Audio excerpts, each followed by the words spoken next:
Webber, on va voir à l'image, il vient de passer la ligne d'arrivée, les deux Red Bull.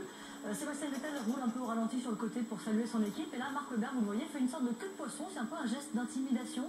C'est un peu un coup de provoque, on va dire. Hein. C'est tout simplement. On ne peut pas dire. Well, through the early part, you had a great start. It's not always your strongest suit, but you're in good shape at the beginning of the race. Yeah, the first part of the Grand Prix went very well for us. I think very tricky conditions for all of us on the intermediates to start with. And in the end, yeah, we got the right strategy. I think early in the race on the inters, getting this crossover quite nice. And then just really was controlling the race and you know, getting everything in place really towards the back end of the race. Obviously, I had to mark Lewis off a little bit in the middle there.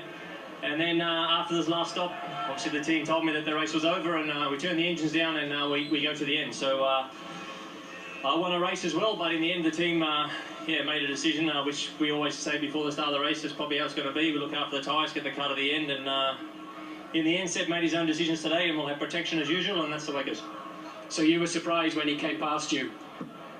Yeah, well, I turned my engine down and started cruising on the tyres, and then the fight was on. So anyway, we know he's a quick peddler, but I was disappointed with the outcome of today's race, and in the end, team did a good job. I had some good fans here from Australia, so thanks guys.